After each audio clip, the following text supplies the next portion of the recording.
What's up everyone? We have some crazy news. Potentially we could see AirPods 2 coming sooner than we know. So recently Mac Rumors just reported that in the Bluetooth database, they saw that there's actually a new number and potentially an upcoming release of an Apple device. And as you can see on the screen, I mean, you're able to see the product name is AirPods. Maybe it's a new product of maybe a new thing of an AirPods, but the model number is apparently different. We have all this other type of information too, and this kind of makes us believe that we could see AirPods 2 coming sooner than later. So that's pretty crazy. I would say WWDC is probably the closest we're going to see it, but at least we have some type of reassurance that it's probably going to come. Some rumors and stuff that we're going to see with the new AirPods is that it's going to have a W2 chip, so that's really cool.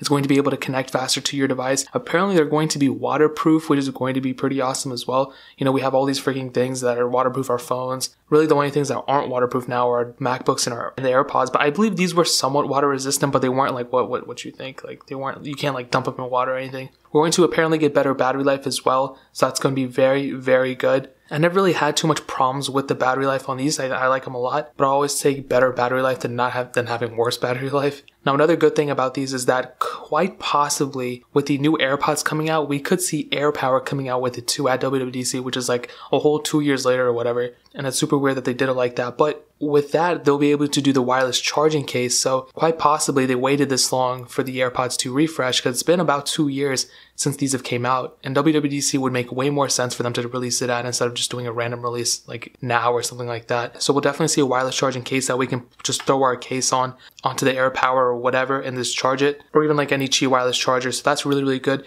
And honestly, this is just a rumor, and I don't know if I saw this somewhere or whatever, but we might see a space gray option coming too. And I think the space gray option is going to look something like this color, like something like the iPhone 6. I don't think it's going to look like the iPhone 10 space gray or the 10s. I think it's going to look like something like this, the back of this. So that's what I'm thinking. So we're going to have that type of color on this, which is going to look really, really good. And that's pretty much what we're looking at right now. I really think we're going to see it, like I said, sooner than later. So WWDC, I don't think we're going to wait until the September event, but this is just a huge reassurance that we're going to see it. You know, these new model numbers that are coming up, it would be lame if they just made new colors of the original AirPods. That'd be really dumb. I would say that. I hope they don't do that. But the fact that we're seeing new model numbers really kind of speaks to me that AirPods 2 will probably come out in WWDC. And if more leaks and rumors come out, I'll definitely keep you guys informed and everything. But this is crazy, guys. This is really good news. I can't wait for them to actually release it. I love these AirPods. They're holding up quite well. I like them a lot. So the new ones will just be an even better version of this. So that is pretty much it. If you guys have any questions or anything like that, leave it down in the comment section below. Hit that like button. That'll mean so much, but definitely hit that subscribe button. Every single subscriber we get really does count, so it means so much you guys can hit that. Also check out the other links down in the description as well. My Twitter, my Instagram, my second channel that's also linked down below. I'd really appreciate if you guys could check that out too. But more importantly than everything else, I love every single one of you guys. Hopefully I'll catch you guys in the next video. Peace out till then.